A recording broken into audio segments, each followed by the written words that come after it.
Brothers and sisters, friends and family, how are you guys doing? I hope you are tremendously well, and huge hugs from this side of South to most of you guys, and from my family to all you guys and your families. Much love to everybody out there, and to everybody in the Torah and who loves Yah and is his people. I give you huge props, huge love. The friends of our Creator are friends of mine, and that makes all of you guys my friends and family. And hope you are doing well, and I hope I have an exciting lesson today. I've been reading it for a couple of days, and I have dogs sneezing in the background like always. Nothing I can do.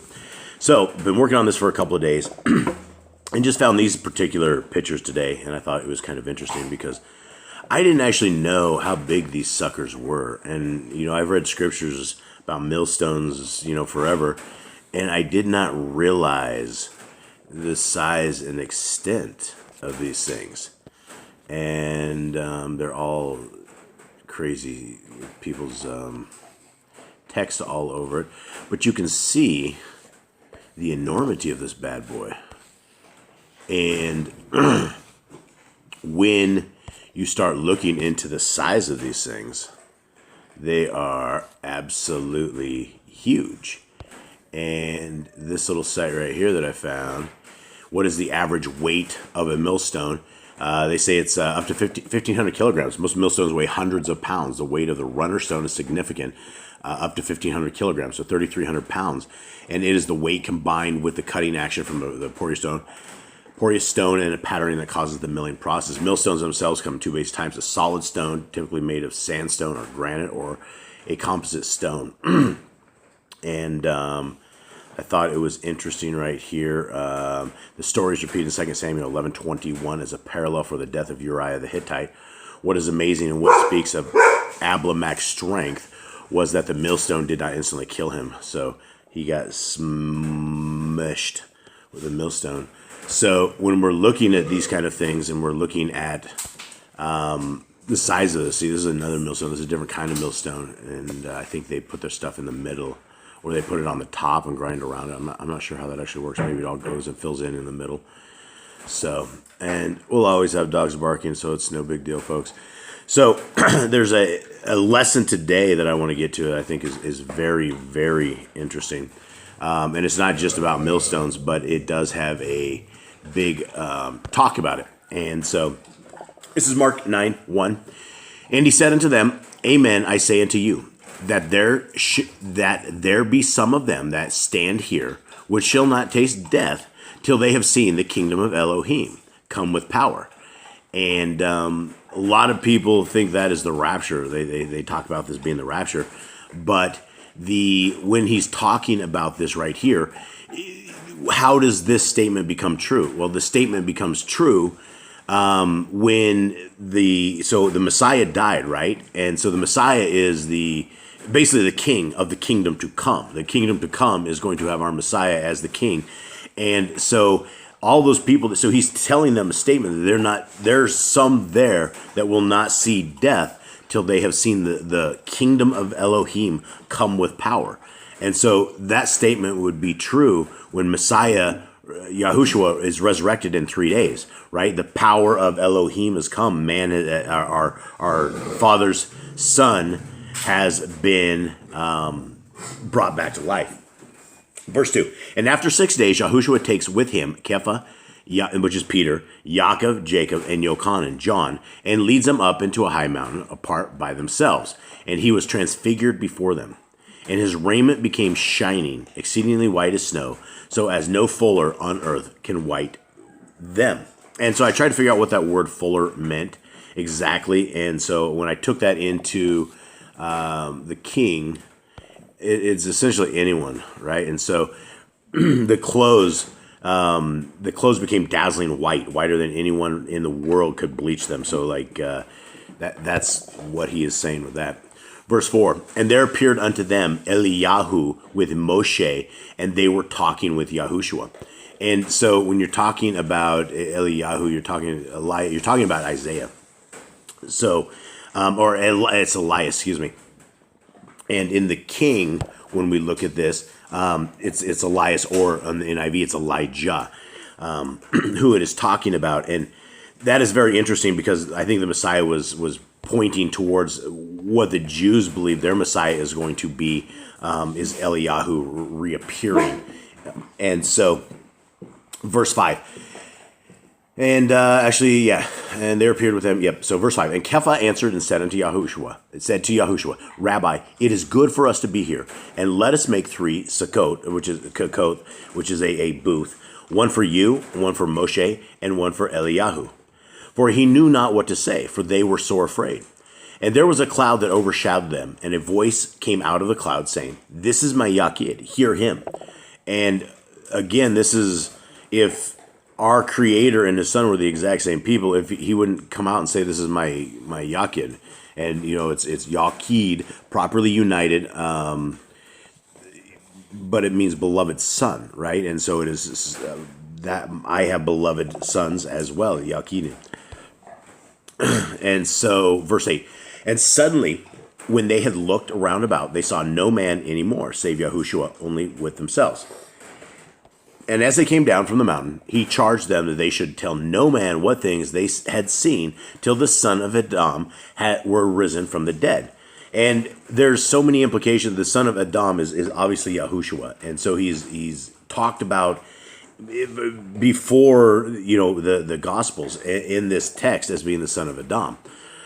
And so they didn't understand what this was. In verse 10, and they kept that saying with themselves, questioning one with another what the rising from the dead should mean. And, if they're in the past tense and they're living in the present, they have no idea their Messiah, the Son of the Most High, is going to be killed. They thought he was there to reign and to become the king and to pick up kingsmanship and basically save Yisrael. And they ask him, saying, Why say the scribes that Eliyahu must first come? And he answered and told them, Eliyahu indeed comes first and restores all things. And how it is written of the son of Adam, that he must suffer many things and be set at naught. Now, I didn't understand exactly this, and so I had to go to a buddy of mine, and he sent me an email back this morning, and I thank him very much for this. And he says, I did a lot of study on this years ago, and Yahushua was actually hitting a tradition. The context is a question. Why do the scribes say that Elijah must come first? And he goes, it's interesting that they didn't ask, why do the prophets say, right? And so he says, yes, I believe that Yahushua is saying that John fulfilled what we read in Malachi 4. John's function in this role of Elijah was confirmed by Gabriel when he appeared to John's father in Luke 1, 16, 11. And he says also, if you consider that 70 CE and the destruction of Jerusalem and the temple was considered to be a great, terrible day of Yahuwah, judgment upon the house of Yahudah, then it lines up. And then he goes, this is why I don't have a cup for Elijah in my Passover Seder. The Jews are still waiting for him as they are the Messiah. They are mistaken. And so that's he's basically breaking tradition right here. And what my question was to him was John the Baptist, because he says that Elias had come first and then he had come back. Verse 13 right here. But I say unto you that Eliyahu is indeed come, and they have done unto him whatsoever they willed, as it is written of him. And that's what I did not understand. How could that have already, unless it was John the Baptist in the not, maybe not the same guy, but in the spirit that he had come in, and they did unto him as it is willed, because they just chopped his head off. So verse 14, and when he came to his Talmudim, he saw a great multitude about them, and the scribes questioning with him. And straightway all the people, when they beheld him, were greatly amazed, and running to him, saluted him. And he asked the scribes, what question ye with them? And one of the multitude answered and said, Rabbi, I have brought unto you my son, which has a dumb ruach. And wheresoever he takes him, he tears him, and he foams, and gnashes with his teeth, and pines away. And I spoke to your Talmudim that they should cast him out, and they could not. He answered him and said, O faithless nation, how long shall I be with you? How long shall I suffer you? Bring him unto me. And they brought him unto him, and when he saw him, straightway the ruach tore him, and he fell on the ground and wallowed foaming. And he asked his father, how long is it ago since this came unto him? And he said, of a child. So this kid has been possessed of a demon, of some sort of a demon, since a child, right? And what would warrant demons taking over a child? How would a demon get in a child, right? Is there generational curses? Was there sin? How's a child able to be opened up into demonic influences? But it should be a red light to everybody out there that if a child is able to have demonic, basically entities possess him, that we could certainly have those same kind of dark spirits and unclean spirits attack us, and they probably do all the time. And this is why we must understand this kind of spiritual warfare. The spiritual warfare, we're about to get something that is incredible, which is an answer to all this spiritual warfare. Let me see here. Okay, and so he said, as of a child, verse 22, and oft times it has cast him into the fire and into the waters to destroy him. But if you can do anything, have compassion on us and help us. YAHUSHUA said unto him, if you can believe, all things are possible to him that believes. And straightway the father of the child cried out and said with tears, Adonai, I believe. Help my unbelief. Guys, and I've been saying this for many days and many times about how faith is able to move mountains. And some people say it is dogs everywhere. People say that it's a metaphor, that you can't really move mountains if you have faith. I disagree. I believe that you can raise the dead. I believe that you can heal the sick. I believe that the faith, if you have that faith, you can move the mountains and you can do all of this. And that's what it always comes down to. Do we have this kind of childlike faith that we believe in our Creator, we believe in His Son? It's not just some story that we kind of half-heartedly believe, but that we have not only believed it, but that we have changed and aligned our life to it, that we are walking in the way that our Creator has asked us to walk, and that we have taken advantage of the gift of the Son of the Most High that was delivered upon our sins. So. Verse 25, when YAHUSHUA saw that the people came running together, he rebuked the foul Ruach, saying unto him, you deaf and dumb Ruach, I charge you, come out of him, and enter no more into him. And that right there was very interesting as well, and enter no more into him, right? Look at the power of these unclean spirits, right? If this unclean spirit is able to be tossed out of the host, but it could come right back, which we've seen that, our Messiah has talked about that, where you cast one evil demon out and he brings back 7 more that are like 10 times worse.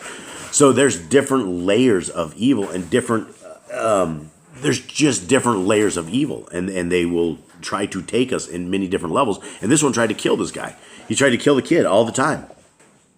Verse 26, and the Ruach cried and rent him sore and came out of him, and he was as one dead, so much so that many said, he is dead. And can you imagine that? Messiah casts this thing out, and his body is probably just in shock, and he lays there in just in a rested state. And they're like, well, he dead.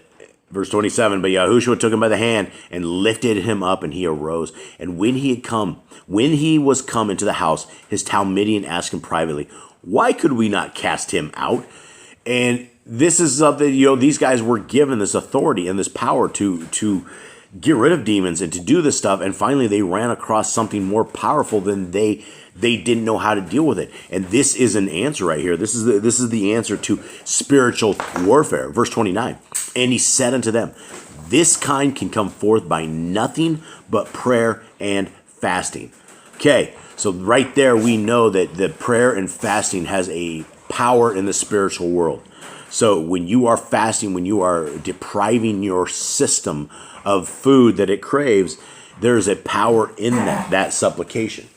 And I wish my dog would stop doing that. Verse 30, and they departed thence and passed through Galilee, and she jumped off the couch and is just going around in circles. Verse 30, and they departed thence and passed through Galilee, and he would not that any man should know it. 31, for he taught his Talmudian and said unto them, the son of Edom is delivered into the hands of men, and they shall kill him.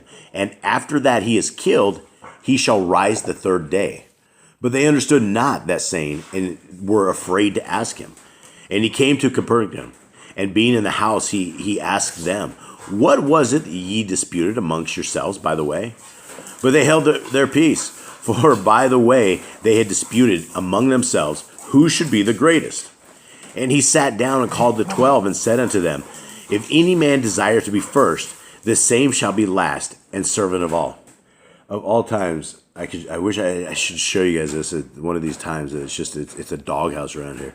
And, you know, I have this pit bull. Her name is Michaela Sue. And she's strange. She'll run around in circles and she'll bite herself in the back leg. And she's just crazy. There's nothing there, no fleas, no nothing. She's kind of crazy. And she's happening to be crazy right now. I'm sorry for all the distractions on this. Hopefully you guys can bear with me on this. And this is very important. And this is the advice that everybody needs to understand. And this is not even just advice, but this is like this. These are commands. These are the answer to understanding the kingdom. Verse 35, if any man desire to be first, the same shall be last of all and the servant of all. And he took a child and set him in the midst of them. And when he had taken him in his arms, he said unto him, whosoever shall receive one of such children in my name receives me. And whosoever shall receive me receives not me, but him that sent me. And Yochanan answered him, saying, Rabbi, we saw one casting out devils in your name, and he follows not us, and we forbade him, because he follows not us. But YAHUSHUA said, forbid him not. For there is no man which shall do a miracle in my name that can lightly speak evil of me. So there's a big, huge thing right there as well. These guys said because they were not in the discipleship, in the clique of this discipleship, that we forbade him to be doing things in the name of the Messiah. The Messiah says that is not the way you need to do that. He's like, if they want to do a miracle in my name, they can't speak evil of this. For he that is not against us is on our part. And verse 41. And so, for whosoever shall give you a cup of water to drink in my name, because ye belong to Mashiach, amen, I say unto you, he shall not lose his reward.